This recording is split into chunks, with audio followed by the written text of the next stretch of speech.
नरेंद्र मोदी पगला गया है।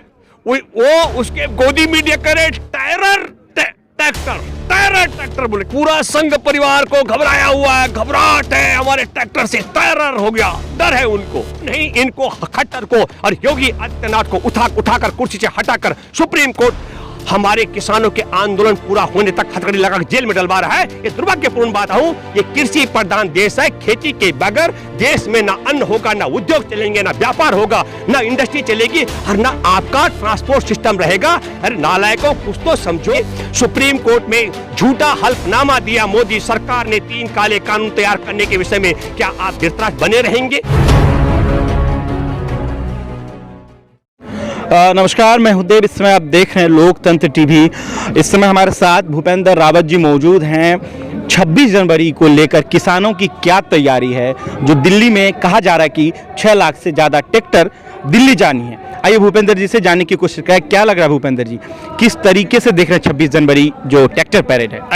ऐतिहासिक। देश की आज़ादी के 7 दशक बाद पहली बार तो ये हुआ कि एक ऐसी नालायक सरकार है जो कहती है देश के किसान दिल्ली में आएंगे कि नहीं आएंगे, उनको मुझे तय करना पड़ रहा है। इससे पहले कभी ऐसा हो नहीं सकता था। लेकिन दूसरी बात मैं कहना चाहता हूं कि पहली मर्तबा हो रहा है भारत में कि इस समय देश में सैनिकों के ट्रैक्टर और किसानों के सैनिकों के टैंक और किसानों के ट्रैक्टर एक साथ यात्रा करेंगे। और आपको दूसरी बात बता दूं, नरेंद्र मोदी पगला गया है। वो उसके गोदी में करे ट्रैक्टर बोले। क्या बोले? टायरर। पूरा संघ परिवार को घबराया हुआ है, घबराहट है, हमारे ट्रैक्टर से टायरर हो गया, डर है उनको। तो ये ऐतिहासिक होने वाली है। और मैं आपको बताना चाहता हूं, आपके माध्यम से मैं बधाई देना चाहता हूं सुप्रीम कोर्ट में बैठे मुख्य न्यायाधीश जी को। हमने तब भी कहा था जब वो बार बार गड़बड़ कर रहे थे। गड़बड़ इन द सेंस की देखिए, सुप्रीम कोर्ट में बैठे, सुप्रीम कोर्ट की भूमिका क्या है? ये कानून संवैधानिक है कि नहीं, ये जांच करनी थी। अब वो कहने लगे हम क्लॉज टू क्लॉज बात करेंगे। अरे भाई, हमने नहीं करनी। हमारा एक सूत्री कार्यक्रम है, 3 काले कानून को खत्म करो और न्यूनतम समर्थन मूल्य की गारंटी का कानून दो। मैं आपको बताना चाहता हूं, माना समझ लो, हम अदालत को फैसला करना है हुक्का पीना ठीक है या गलत है ना? तो फैसला होना चाहिए कि गलत है भाई, इससे नुकसान होता है या फायदा होता है। अब उसमें कहा जाए इसमें तंबाकू कैसे डाला, पानी कैसा भरा, हुक्का का सांच कैसे थी, आप समझ रहे ना? ये जांच करने का अदालत का काम नहीं है। कानून बने संसद के अंदर, संसद का काम है। सुप्रीम कोर्ट ये कहती है कि भैया एक काम करो, ये काले कानून तुम लाए कोरोना काल में, इन्हें खारिज करो। एक बात, जिस तरीके से आप अध्यादेश करके लाए उसे अध्यादेश जारी कर खत्म कर दो, या दूसरा आप संसद का सत्र का आयोजन करके इसे खारिज करो और नए कानून कैसे बनने उसके लिए संसदीय कमेटी का गठन करो। उसमें फिर किसान सब लोग देश भर के राय देंगे। ये प्रक्रिया थी। लेकिन सुप्रीम कोर्ट को समझ आ गया जब अभी इन्होंने 26 तारीख को, आपको दूसरी बात कहता हूं मैंने क्या कहा, जो मोदी सरकार को ट्रैक्टर लग रहे हैं तो सुप्रीम कोर्ट में चली गई। सुप्रीम कोर्ट ने कहा हमारा काम नहीं भैया, सुनो, पुलिस का काम है। और हमने पुलिस से भी कहा था, आपने हमारी बात पहले भी सुनी, हमने कहा कि शासन प्रशासन कोर्ट कचहरी के बाप की ताकत नहीं है किसी की कि जो रैली को रोक पाए, व्यवधान डाल पाए। इसलिए मैं बधाई देना चाहता हूं सुप्रीम कोर्ट में बैठे जजों को भी, पुलिस को भी सद्बुद्धि आई है। 26 तारीख को हमारी बहुत बड़ी तैयारी है। असंख्य ट्रैक्टर ने, कल हमारी जो कमेटी की मीटिंग थी उसमें भी एक पुलिस का एक परफॉर्मा आया था कि कितने, हमने कहा संख्या का मामला बिल्कुल नहीं है। हमारा पहला जो सिंगो बॉर्डर से मैं कहता हूं अभी जाएगा, हम लोग अंदर जाएंगे और संजय गांधी ट्रांसपोर्ट नगर वहां से टर्न होगा हमारा, फिर बवाना की तरफ से लेकर पूरे गांव की तरफ। पता लगना चाहिए ना, दिल्ली के एक गांव के लोग यहां आ रहे हैं तो पहले उनके हाथ ट्रैक्टर गुजरेंगे और फिर कंझावला से होते हुए तमाम गांव के बीच से होते हुए और औचंदी बॉर्डर से खरकोदा होते फिर वापस हमारा ही आएगा। इसी तरह हमारा टिकरी बॉर्डर का जो है वो नागलोई से लेकर के नजफगढ़ और ढासा बॉर्डर होते हुए फिर वापसी बादली से होता हुआ वापस करेगा। इसी तरीके से हमारा गाजीपुर का जो है वो पूरा आनंद विहार से होते हुए गाजियाबाद होते हुए डासना तक जाएगा, डासना से वापसी फिर गाजीपुर आएगा। आप समझ रहे हैं ना?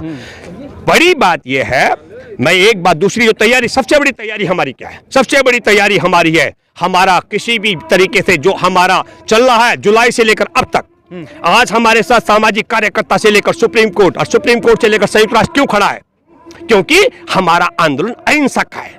तो पहला हमारी तैयारी है, हमारा कोई किसान किसी भी कीमत पर हिंसा नहीं करेगा। ये हम सब लोगों का सबसे बड़ा निश्चय है।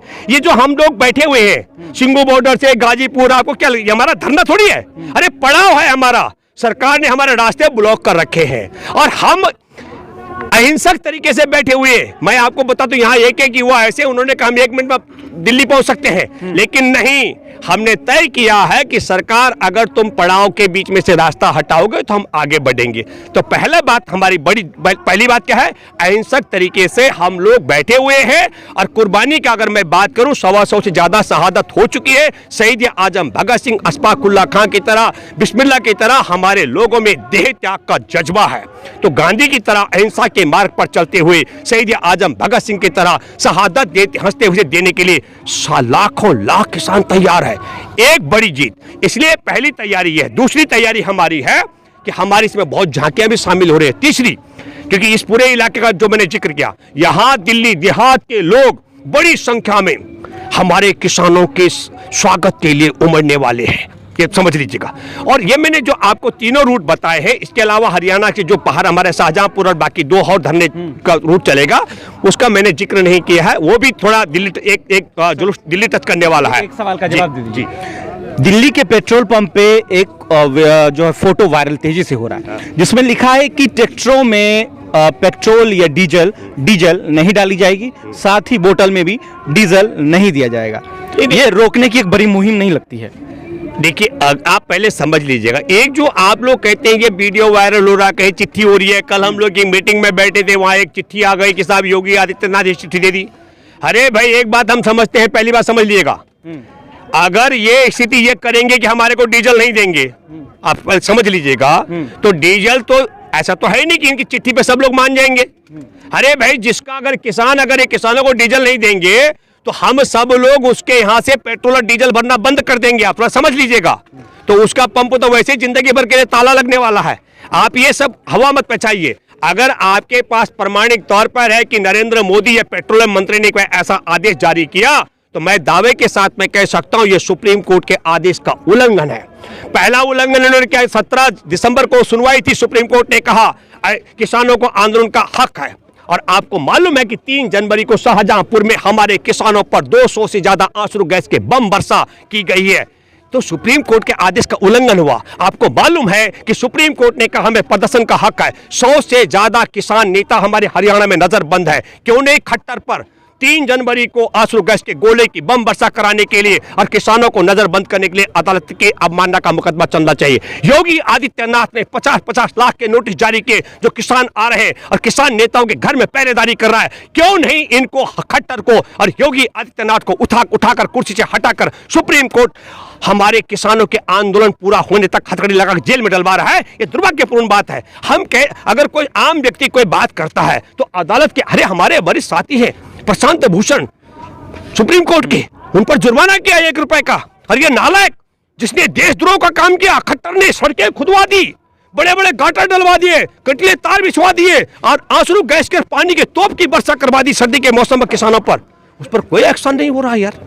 तो ये जो आप कह रहे हैं, इस बात को भी मुझे लगता है कि इतना अगर कोई निजी तौर पर कोई पेट्रोल पंप वाला ऐसा फैसला ले रहा है, तो मैं अपील करता हूं तमाम किसान परिवारों से, देखिए किसानों की, पहले सुनिएगा, देश में सुप्रीम कोर्ट से बैठे मुख्य न्यायाधीश से लेकर नरेंद्र मोदी और आम जन और पेट्रोल पंप मालिक, सुन लो, मेरे किसानों का योगदान पहले क्या है। 100% लोगों के लिए खाद्यान्न कृषि पर उपज से निकलता है। सबसे ज्यादा रोजगार का जरिया खेती किसानी है। 100 में 70% उद्योग खेती किसानी पर निर्भर है। 100 में 85% पान की दुकान से लेकर 7 तारा होटल तक और छोटी दुकान से लेकर बिग मॉल तक की बात कर रहा हूं, 85% व्यवसायिक गतिविधियां खेती किसानी की उपज और उससे बने सामान पर निर्भर है। और हमारे देश में जल से लेकर वायु मार्ग तक और रेल से लेकर सड़क मार्ग तक जो ट्रांसपोर्ट है माल ढोने का, 65% से ज्यादा ट्रांसपोर्ट सिस्टम हमारी खेती किसानी की उपज और उसके माल पर निर्भर है। और इन सब का अगर मैं विकास में योगदान और रोजगार में योगदान दे दूं, तो मैं बता दूं, हमारे कोरोना के नाम पर सितंबर से लेकर हमारे किसान सड़कों पर है। किसी को कोरोना नहीं हुआ, कोई मास्क नहीं, कोई शारीरिक दूरी नहीं, और दादा दादी से पोता पोती तक बैठे हैं, बेटा बहू से लेकर के, और मैं कहता हूं बेटी दामाद से लेकर धोता धोती भी आते हैं। किसी को कोरोना नहीं हुआ, लेकिन कोरोना के नाम पर नालायक ने क्या किया? नहीं, एक मिनट, ताला लगवा कर क्या किया? 27 लाख करोड़ का नुकसान देश को हुआ। और इसमें देखो, उद्योगों पर ताले, व्यापार पर ताले, रेल पर ताले, सरकारें ताले, कोर्ट पर ताले, और हमारे किसानों ने फिर भी देश को जिंदा करके रखा। इसलिए मैं ये कहना चाहता हूं, ये कृषि प्रधान देश है, खेती के बगैर देश में ना अन्न होगा, ना उद्योग चलेंगे, ना व्यापार होगा, ना इंडस्ट्री चलेगी और ना आपका ट्रांसपोर्ट सिस्टम रहेगा। अरे नालायकों, कुछ तो समझो, हमारे देश में कृषि प्रधान सिर्फ बोल देने का नहीं, ये सिर्फ अन्न का मसला नहीं है, इसी पर उद्योग, इसी पर व्यापार, इसी पर आपका ट्रांसपोर्ट सिस्टम और इसी पर हमारा रोजगार और हमारा देश का विकास जुड़ा हुआ है। ये बात भी फर्जी डिग्री वालों से लेकर पढ़े लिखे सरकारों में को समझ आनी चाहिए। अडानी ने अपनी वेबसाइट पर अपडेट किया है सिटी अहमदाबाद सिटी कोर्ट में कि कुछ लोग जो हैं कुछ जो चैनल वाले हैं वो लगातार अडानी ग्रुप को बदनाम करने की कोशिश की जा रही है, पिटीशन डायल किया है, तो क्या कैसे इस चीज़ को देखें? मैं आपने जो कहा, मैं आपके माध्यम से मेरे देश के किसानों से लेकर सुप्रीम कोर्ट और साधारण जजों को बात करना चाहता हूँ। हरियाणा का मामला, हरियाणा में अदानी का 100 एकड़ में वो बना गोडाउन। हरियाणा का मामला दिल्ली के चैनल ने उठाया, लोकतंत्र टीवी ने, और अहमदाबाद और जो बीच में ये जानकारी देने वाला लड़का दुबे, वो महाराष्ट्र मुंबई में रहता है और गुजरात का जज मुकदमा दे देता है। अरे क्या विचित्र स्थिति है भैया। अगर हरियाणा का मामला एक्सपोज हुआ तो गुजरात के जज की भूमिका क्यों? मैं दूसरी बात कहना चाहता हूं, अगर ऐसा अनर्थ हो सकता है भारत के अंदर तो मैं आपको बताना चाहता हूं, हमारे हरियाणा पंजाब के हाई कोर्ट में मुकेश अंबानी ने शपथ पत्र दिया कि मैं किसानों से खरीदारी करता हूं। और मैं आपको बताना चाहता हूं, अभी कर्नाटक के अंदर न्यूनतम समर्थन मूल्य में से ज्यादा 82 रुपए प्रति क्विंटल के हिसाब से धान का ठेका कर दिया है। किसने?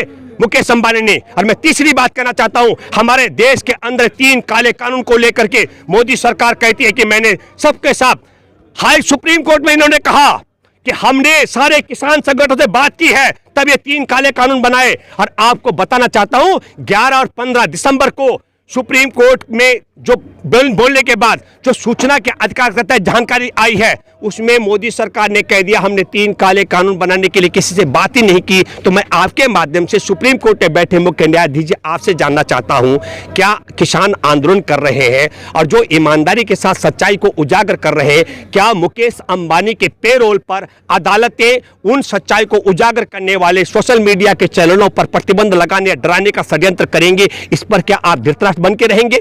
सुप्रीम कोर्ट में झूठा हल्फनामा दिया मोदी सरकार ने 3 काले कानून तैयार करने के विषय में, क्या आप धृतराष्ट्र बने रहेंगे? यह बात मैं इसलिए कहना चाहता हूं। और तीसरी महत्वपूर्ण बात कि जो अभी हरियाणा पंजाब के हाई कोर्ट में मुकेश अंबानी ने झूठा एफिडेविट दिया, तब भी क्या आप मौन धारण करेंगे? मुझे लगता है अब वो जमाने चले गए जब देश के लोगों को सच्चाई उजागर नहीं होती थी। मैं मैं हरियाणा पंजाब हाई कोर्ट के बैठे जजों से अपील करता हूं, जो मैं बोल रहा हूं कि कर्नाटक में बड़ा सौदा धान की खेती का इसलिए कर दिया गया कि जब धान पहले से ही बिक जाएगा तो मंडी में नहीं जाएगा और मंडी व्यवस्था खत्म हो जाएगी, उसके बाद धान की कीमत मिलेगी कि नहीं मिलेगी कोई गारंटी नहीं है। तो मैं ये कहना चाहता हूं कि झूठ की पोल खोल करने के लिए आपको मुकेश अंबानी पर तत्काल कार्रवाई करनी चाहिए, झूठा शपथ पत्र देने पर मोदी सरकार पर कार्रवाई करनी चाहिए, और जो सच्चाई को उजागर करने में व्यवधान डाल रहा है अदानी खानदान और खासकर अदानी का कुनमा और उसका जो पूरी इंडस्ट्री है, उसके साथ मिली भगत करके गुजरात में जो जज ऐसा कर रहा है उस पर उसकी गतिविधियों पर विराम लगाना चाहिए, अपील मैं करता हूं। धन्यवाद। Thank you sir.